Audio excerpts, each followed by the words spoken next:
नाज़रीन अस्सलाम वालेकुम। खबरनामे में आपका खैर मकदम है। सबसे पहले नजर डालते हैं सुर्खियों पर।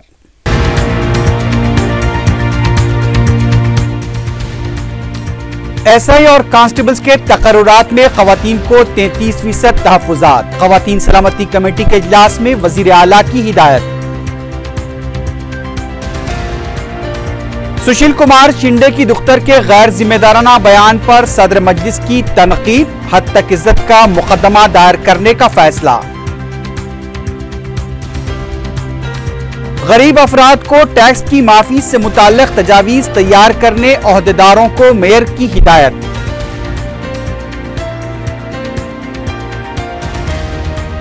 बजट में 11% आबादी के जिक्र से 12% तहफ़्फ़ुज़ात के मुंतज़िर अक़लियतों को तशवीश। तेलंगाना हुकूमत के रोल पर सवालिया निशान। और वेस्ट जोन पुलिस हुदूद में एक और कत्ल। गोलकुंडे में मस्जिद से बाहर निकलते ही नौजवान का बेदर्दी के साथ कत्ल।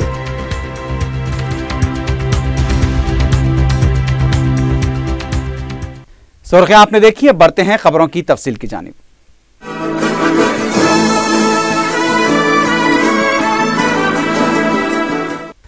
वजीर आला के चंद्रशेखर राव ने कहा है कि महकमे पुलिस में एसआई और कांस्टेबल सतह के तकर्रुरात के लिए खवातीन के 33% तहफ़्फ़ुज़ात पर अमल किया जाए। सेक्रेटेरिएट में खवातीन सलामती कमेटी की रिपोर्ट का जायजा लेने के लिए इजलास मुनक्किद किया गया। इजलास में वजीर आला ने महकमे दाखिला, police, IT, transport, medical, health, खवातीन अतफाल, महकमे तालीम और महकमे लेबर के ओहदेदारों को हिदायत दी कि खवातीन की सलामती के लिए मौसर एहतियाती इक़दामात किए जाएं। उन्होंने हिदायत दी कि खवातीन पर मजालिम की रोकथाम के लिए 181 टोल फ्री नंबर का आगाज किया जाए और 24 घंटे हेल्प डेस्क कायम किया जाए। हर पुलिस स्टेशन में खवातीन का शोबा कायम किया जाए। वज़ीर आला ने शहर में लड़कियों के साथ छेड़छाड़ के वाक़यात पर सख्त इक़दामात की हिदायत दी। बसों में मर्द व खवातीन के लिए अलहदा स्लाइडर नस्ब किए जाएंगे। मेहदीपट्टनम, कोठी और सिकंदराबाद के इलाकों में CCTV कैमरे भी नस्ब किए जाएंगे। इजलास के दौरान लड़कियों से छेड़छाड़ करने वालों के खिलाफ 1 लाख रुपए तक का जुर्माना आयद करने पर भी गौर किया गया। हर जिले में DSP सतह पर खातून ओहदेदार को मुकर्रर किया जाए, जबकि कैब और ऑटो ड्राइवर्स पर नजर रखने की हिदायत दी गई है। लड़कियों के लिए सेल्फ डिफेंस की क्लासेस मुनक्किद करने पर भी गौर किया गया। वजीर आला ने बसों में सफर के दौरान खतार के निज़ाम पर भी अमल करने की हिदायत दी। IT कंपनियों के हुदूद में ट्रांसपोर्ट निज़ाम पर खुसूसी नजर रखने की भी हिदायत जारी की गई है। वज़ीर आला के चंद्रशेखर राव ने गुड़म्बे पर रोक लगाने के लिए सख्त कार्रवाई करने और खवातीन सलामती एक्ट बिल को तैयार करने की ओहदेदारों को हिदायत दी ताकि जारिया असम्बली इजलास में इसे पेश किया जा सके। खवातीन के खिलाफ जराइम पर फास्ट ट्रैक अदालतों के जरिए मुकदमों की समाअत पर भी जोर दिया गया। तेलंगाना कांग्रेस के सदर पनाला लक्ष्मैया ने कहा है कि वजीर आला इंतखाबात से पहले और बाद में भी अवाम को गुमराह कर रहे हैं। मीडिया से बात करते हुए उन्होंने कहा कि 6 लाख करोड़ के वादों के साथ सुनहरे तेलंगाना की तामीर 17,000 करोड़ रुपए के मालियती खसारे से किस तरह मुमकिन हो पाएगी। उन्होंने कहा कि TRS हुकूमत 5 महीनों के इख्तिदार में मरकजी स्कीमों के तहत 7,000 करोड़ रुपए की रकम के हुसूल में नाकाम हुई है। अब FRBM के तहत 22 करोड़ रुपए किस तरह हासिल किए जाएंगे। 20,000 मेगावाट बरकी पैदावार के लिए जो रकम मख्तस की गई है वो डिस्कॉम के बकायाजात की अदायगी के लिए ही काफी नहीं है। उन्होंने कहा कि सुबह 1 लाख करोड़ रुपए का बजट पेश किया गया और शाम में वज़ीर आला के चंद्रशेखर राव के फार्म हाउस के पास एक किसान ने खुदकुशी कर ली। उन्होंने कहा कि अक़लियतों के लिए बजट खुश आइंद है, लेकिन हुकूमत इस बजट को खर्च करने में संजीदा नहीं है। मुहर्रम के लिए मंजूर किए गए 15 करोड़ रुपए में से 1 रुपया भी जारी नहीं किया गया। ఇప్పటికే సెంట్రల్లీ స్పాన్సర్డ్ స్కీమ్లు 7,000 కోట్ల రూపాయలు ఈ 5 మాసాలలో సాధించలేని మీరు ఎఫ్ఆర్బిఎం యాక్ట్ను దాటి 4.79% డెఫిసిట్ను బడ్జెట్లో ఉంచి కేంద్ర ప్రభుత్వం నుంచి 22,000 కోట్లు ఎలా సాధిస్తారనే దానికి సమాధానం చెప్పాల్సిన అవసరం ఉంది. ఇది ఆచరణ సాధ్యం కాదు అనేది తెలిసి కూడా బడ్జెట్లో ఈ రకంగా మీరు మాట్లాడారు. సాధ్యమయ్యే పనులేనా? ఎన్నికల ముందు ఏవైతే హామీలు ఇచ్చి ప్రజలను మభ్యపెట్టారో మరోసారి అంతకంటే పెద్ద ఎత్తున భ్రమలు కల్పించి దాటవేసే ప్రయత్నం చేస్తున్నారు తప్ప मरोटी का। रियासती वजीर KT रामाराव ने कहा है कि जारिया माह की 8 तारीख से मुस्तक अफराद के लिए पेंशन जारी की जाएंगी। TRS पार्टी में जिले रंगारेड्डी के इब्राहिमपट्टनम, कंटोनमेंट, महबूबनगर और पट्टनचेरू के YSRCP, तेलुगुदेशम और कांग्रेस के मुतादिद कायदीन व कारकुनों ने TRS में शमूलियत इख्तियार की। इस मौके पर KTR ने अपने खिताब में कहा कि कई कुर्बानियों के बाद तेलंगाना की तश्कील अमल में आई है और तेलंगाना हुकूमत ने 1 लाख करोड़ रुपए से जायद का बजट असेंबली में पेश करते हुए तेलंगाना अवाम का सर फख्र से बुलंद किया है। उन्होंने कहा कि हुकूमत ने जो भी वादे किए हैं उन्हें पूरा किया जाएगा। KTR ने कहा कि अक़लियतों के लिए 1000 करोड़ रुपए से जायद का बजट मख्तस करना TRS हुकूमत का बड़ा कारनामा है। उन्होंने कहा कि आने वाले दिनों में रोजाना हर घर को पानी की सरबराही को यकीनी बनाया जाएगा। KTR ने कहा कि वज़ीर आला KCR को अवाम की तकालीफ और मुश्किलात का अंदाजा है, इसलिए कल्याण लक्ष्मी और शादी मुबारक स्कीम के तहत गरीब लड़कियों की शादी के लिए 51,000 रुपए फराहम किए जा रहे हैं। వయోవృద్ధులు వితంతువులకు తప్పకుండా పెన్షన్లు పెంచుతామని చెప్పినాం. ఎల్లుండి నుంచి 8 తారీఖు నుంచి 1000 రూపాయల పెన్షన్ మనం తెలంగాణ ప్రభుత్వంలో ప్రారంభించుకోబోతా ఉన్నాం. వికలాంగులకు 1500 రూపాయల పెన్షన్ ఇస్తామని చెప్పి అన్నాడు. మనం 8 తారీఖు నుంచి మనం ఇచ్చుడే మొదలుపెట్టలే, ఇంకా అప్పుడే పోయినాయట, దాని గురించి లొల్లట. కానీ మన ప్రభుత్వంలో అట్లుండదు. ఖచ్చితంగా అర్హులు ఎవరికైతే నిజంగా సమాజంలో ఈరోజు ప్రభుత్వ రక్షణ అవసరమో, ఎవరికైతే ప్రభుత్వం నుంచి చేయూత అవసరమో, ఎవరికైతే ప్రభుత్వం నుంచి ఆసరా అవసరమో వాళ్ళకు ఖచ్చితంగా ప్రతి ఒక్కరికి కూడా పెన్షన్ అందుతుంది. వాళ్ళకి ప్రతి ఒక్కరికి కూడా ఖచ్చితంగా రేషన్ కార్డులు ఇవ్వడం జరుగుతుంది. కానీ దొంగలకు సద్దులు కట్టే అలవాటు మన ప్రభుత్వానికి లేదు. दूसरी तरफ रियासती वजीर IT KTR ने कहा कि ITC की तरफ से हैदराबाद में जल्द ही फूड प्रोसेसिंग यूनिट का क़याम अमल में लाया जाएगा। शहर के एक 5 सितारा होटल में Indian institute for packing national के इजलास से खिताब करते हुए KTR ने कहा कि पैकेज सनत में हिंदुस्तान को आलमी सतह पर 5वां मुकाम हासिल है। तेलंगाना की तश्कील के बाद बड़े पैमाने पर सरमायाकार राग़िब हो रहे हैं। उन्होंने कहा कि पैकेज शोबे को मजीद तरक्की दी जाएगी। KTR ने यह भी कहा कि जल्द ही हैदराबाद शहर को 100% वाईफाई से मरबूत किया जाएगा। उन्होंने कहा कि इब्तदाई तौर पर 8 किलोमीटर के अहाते में वाईफाई खिदमात फराहम की जा रही हैं और जल्द ही इसे वुसअत दी जाएगी। बैरिस्टर असदुद्दीन ओवैसी रुकन पार्लियामेंट हैदराबाद और सदर मजलिस ने साबिक मरकजी वजीर दाखिला सुशील कुमार शिंदे की बेटी और शोलापुर के रुकन असम्बली प्रीनिति शिंदे के बयान की सख्त मजम्मत की है। सदर मजलिस ने प्रीनिति शिंदे से बयान वापस लेने का मुतालबा किया है। बैरिस्टर ओवैसी ने कहा कि कांग्रेस की रुकन असम्बली मजलिस की मकबूलियत से बौखलाहट का शिकार है। उन्होंने दरियाफ्त किया कि आया शिंदे की दुख्तर ने यह बयान इनफरादी तौर पर दिया है या फिर वो कांग्रेस के मौक़िफ़ की तर्जुमानी कर रही हैं। सदर मजलिस ने कहा कि 2004 था 2012 मजलिस कांग्रेस के ज़ेर इख्तिदार UPA की हलीफ थी। आंध्र प्रदेश में कांग्रेस के किरण कुमार रेड्डी हुकूमत की तायीद भी की गई। उस वक्त मजलिस के खिलाफ इस तरह के बयानात क्यों नहीं दिए गए? 2014 के पार्लियामेंट इलेक्शन में सुशील कुमार शिंदे ने मजलिस की तायीद शोलापुर में हासिल की थी। उस वक्त प्रीनिति शिंदे को मजलिस में कोई बुराई नजर क्यों नहीं आई? बैरिस्टर ओवैसी ने कहा कि इस गैर जिम्मेदाराना बयान को वापस नहीं लिया गया तो मजलिस हद तक इज्जत का एक मुजरिमाना मुकदमा प्रीनिति शिंदे के खिलाफ दर्ज करवाएगी। वाज़ेह है कि सुशील कुमार शिंदे की बेटी ने मजलिस पर पाबंदी लगाने का मुतालबा किया है। Number one, I would like to know, is this the Congress official's policy? Is she speaking on behalf of the Congress party, or it is her arrogance and her ignorance that is coming out in what she is demanding. If what she is forgetting, unfortunately, is that from 2004 to 2012, we were part of the UPA. And at that time, why weren't such demands were made when in 2008 no confidence motion took place in the Lok Sabha, and we supported Mr. Manmohan Singh's government when Kiran Kumar Reddy was Andhra Pradesh Chief Minister. In no vote of confidence, they required our support. We supported them. Now, just because we have contested against her and her huge majority from 2009 has come down, so this irresponsible, reckless demands are being made. And if she doesn't take back her statement, then definitely we'll file a criminal defamation against her. And she should be rest assured that in Maharashtra, she had won, but her majority has come down.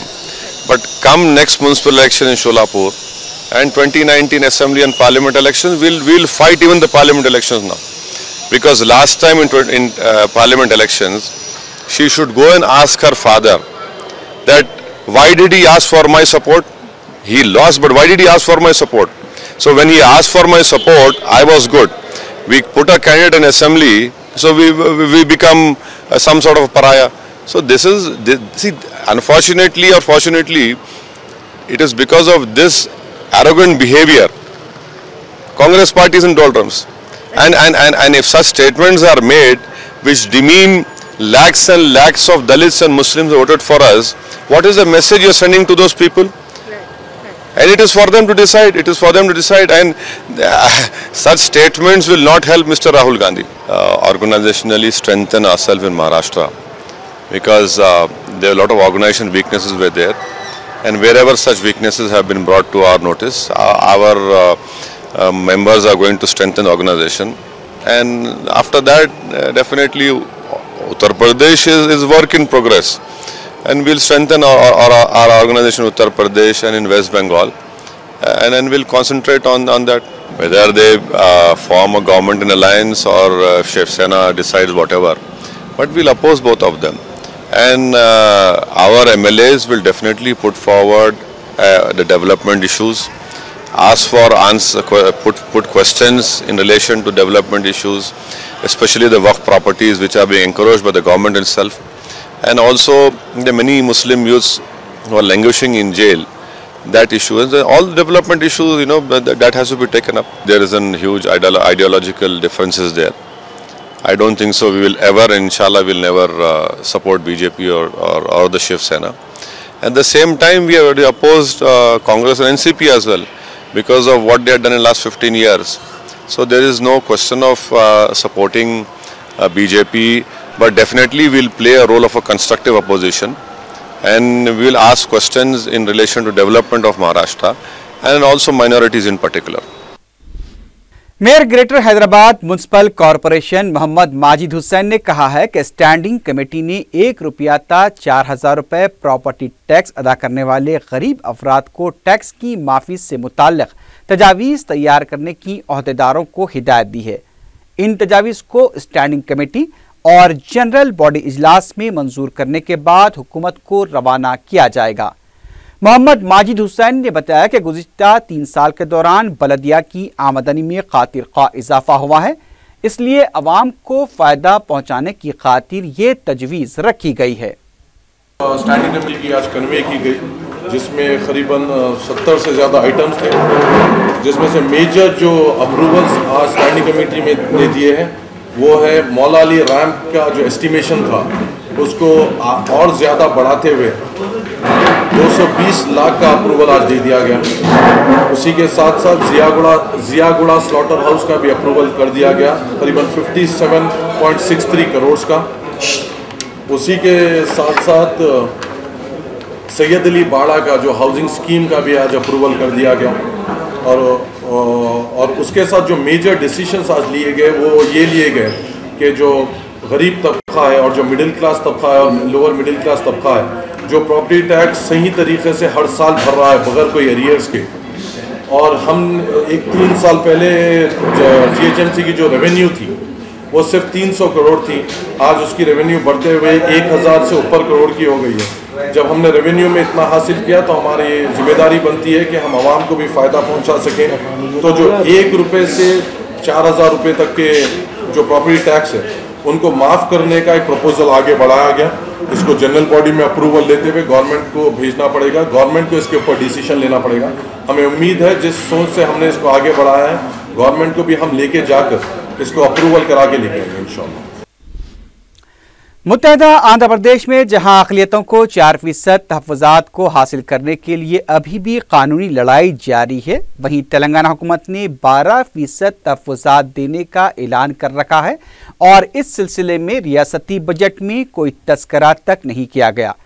Telangana हुकूमत की जानिब से जहां अक़लियतों के लिए 1030 करोड़ रुपए का budget मख्तस करना एक खुश आइन बात है, वहीं अक़लियतों की आबादी 11% होने के ऐलान ने अक़लियतों को उलझन में डाल दिया है, क्योंकि वज़ीर आला के चंद्रशेखर राव ने अपनी इंतखाबी मुहिम और तेलंगाना तहरीक के दौरान अक़लियतों की 14% आबादी को 12% तहफ़्फ़ुज़ात देने का ऐलान किया था। इसके बावजूद बजट में कहा गया है कि मुसलमानों की आबादी सिर्फ 11% है।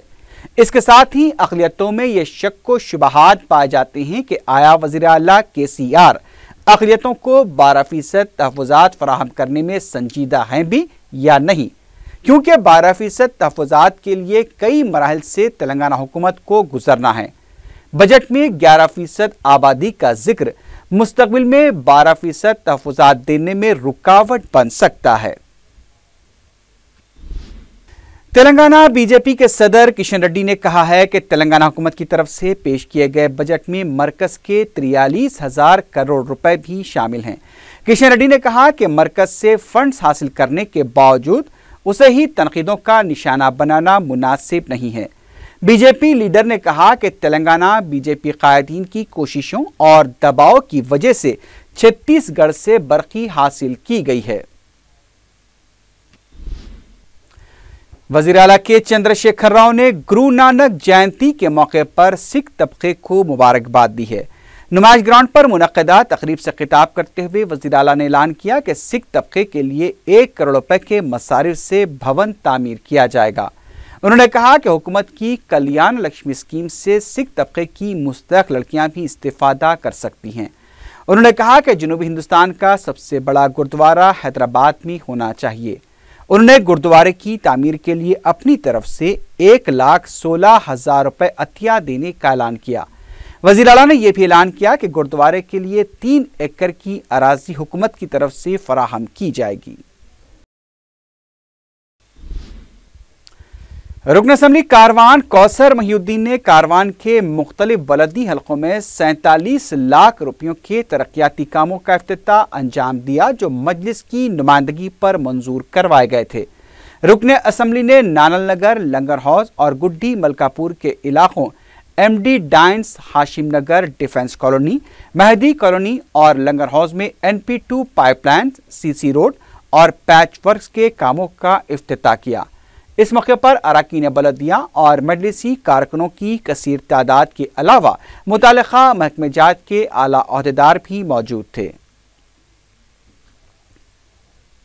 इस इलाके के अंदर हल्के कारवान के अंदर 3 महीने से करोड़ों रुपए की लागत से मंजूर अमल में आए और कम से कम मेरे हिसाब से जब जनरल इलेक्शन के बाद मैं हल्के कारवान का MLA बनने के बाद आज की तारीख तक सदर मोहतरम की हिदायत पर हल्के कारवान के अंदर ख़ास तौर से 9 से 10 करोड़ के CC road, NP2 pipeline, BT रोडों की मंजूर लिया और कई काम जारी है, काम चल रहे और कई कामों का इफ्तिताह अमल में आने का है और कई काम टेंडर प्रोसेस में है। इंशाअल्लाह मैं आप लोगों से गुजारिश करता हूं और कोई भी प्रॉब्लम्स हो मुझको बताइए और साथ ही साथ मेरे सदर मोतमदीन जमात के सदर मोतमदीन को बताइए। मार्च में मुनक्किद होने वाले 10वीं जमात के सालाना इम्तिहानात के लिए फीस दाखिल करने की तारीख में तोसी की गई है। बोर्ड ऑफ सेकेंडरी एजुकेशन के डायरेक्टर मनमदा रेड्डी ने बताया कि बास तकनीकी वजूहात के सबब आखिरी तारीख 12 नवंबर मुकर्रर की गई है। वेस्ट जोन पुलिस हुदूद में चंद रोज के अंदर ही कत्ल की दूसरी संगीन वारदात पेश आई है। नमाज ज़ोहर अदा करने के बाद मस्जिद कलां वाक़े गोलकुंडे से बाहर निकलते हुए एक नौजवान को निहायती बेदर्दी से कत्ल कर दिया गया। गोलकुंडा पुलिस स्टेशन से चंद गज की दूरी पर कत्ल की वारदात अंजाम दी गई। 25 था 28 साला अब्दुल रज़्ज़ाक प्लास्टिक के कारखाने में काम किया करते थे। वो नमाज की अदायगी के बाद बाहर निकल रहे थे कि मस्जिद की गेट के करीब ही 3-4 हमलावरों ने उन पर दरातीन से दीवारानवार हमले किए। उन्हें शदीद जख्मी हालत में गोलकुंडा दवाखाना ले जाया गया, जहां डॉक्टर्स ने उन्हें मुर्दा करार दिया। पुलिस ने शुबा ज़ाहिर किया है कि रियाज नामी शख्स कत्ल की इस वारदात में मुलव्विस हो सकता है, क्योंकि मकतूल से उसकी मुखासिमत थी। ताहम पुलिस मुख्तलिफ जावियों से तहकीकात कर रही है। वाज़ेह है कि चंद दिन कबल भी फसलांसर के भोलानगर में आवारा और बदकिरदार अफराद के हमले में एक शख्स की मौत हो गई थी। सिटी पुलिस इन दिनों रॉडी शीटर्स और गुंडा अनासिर के खिलाफ कार्रवाई के दावे तो कर रही है, लेकिन ऐसे वाक़यात में इजाफा माशरे की खराबी का बायस बन रहा है। महकमे आबकारी की टीम ने गुड़म्बे और शराब की बड़ी मकदार में मुंतकली को नाकाम बनाते हुए 5 अफराद को गिरफ्तार कर लिया है। डिप्टी कमिश्नर मुर्तज़ा अली फारूकी ने बताया कि चारमीनार आबकारी की टीम ने महबूब नगर के आमंगल से गाड़ी में पुराने शहर में गुड़म्बे की मुंतकली को नाकाम बनाया, जबकि धूलपेट में भी एक ऑटो और स्कूटर से बड़ी मकदार में शराब के पैकेट जब्त किए गए। उन्होंने बताया कि 5900 शराब के पैकेट्स और 480 लीटर गुड़म्बे को जब्त किया गया। उन्होंने बताया कि 11 अफराद के खिलाफ इस सिलसिले में मुकदमे दर्ज किए गए हैं। मोइनुद्दीन, रुकमाबाई, महेश, दिनेश और साई को गिरफ्तार किया गया है। उन्होंने बताया कि पुराने शहर में शराब की फरोख्त के अहम सरगना मिस्कीन खां, अख्तर, मोहन सिंह और श्रीनिवास मफरूर हैं, जिनकी तलाश जारी है। मुर्तज़ा अली फारूकी ने बताया कि मुसद्दक़ा इत्तला मिलने पर आबकारी टीम ने, जिसमें वरा प्रसाद, श्रीनिवास और अशोक शामिल थे, इस कार्रवाई में हिस्सा लिया। धूलपेट से आने वाला एक ऑटो और एक स्कूटर भी जब्त की गई, जिसमें शराब के सैचेट्स मौजूद थे। जुमला 5900 आईडी लिकर सैचेट सीज किए गए और 480 लीटर का नाजायज कशीदा शराब जब्त किया गया। जुमला 6 केस दर्ज रजिस्टर कर दिए गए और 11 आदमियों को इन केसों में मलूस किया गया। इसमें खास तौर पे मिस्कीन नामी एक शख्स है, जिनके ऊपर ऑलरेडी केस भी है और ये पुराने शहर के माने हुए गुड़म्बा बेचने वाले हैं। इनके ऊपर ऑलरेडी केस भी किया गया और इनके ऊपर कोर्ट में प्रोड्यूस भी किया गया। इनके ऊपर भी केस दर्ज किया गया और इनको भी फौरी तौर पर अरेस्ट भी कर लिया जाएगा। आखिर में सुर्खियों पर एक बार फिर नजर डालते हैं।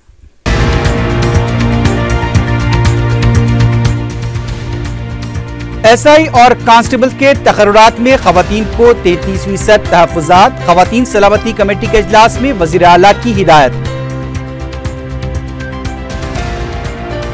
सुशील कुमार शिंदे की दुख्तर के गैर जिम्मेदाराना बयान पर सदर मजलिस की तनकीद। हद तक इज्जत का मुकदमा दायर करने का फैसला। गरीब अफराद को टैक्स की माफी से मुताल्लिक तजावीज तैयार करने ओहदेदारों को मेयर की हिदायत।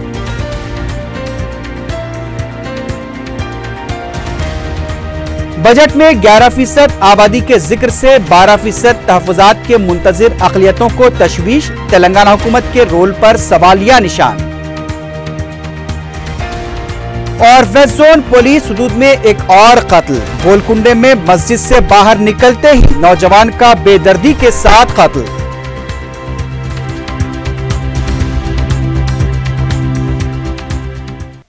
इसी के साथ ही खबरनामा अख्ताम को पहुंचा। अल्लाह हाफ़िज़।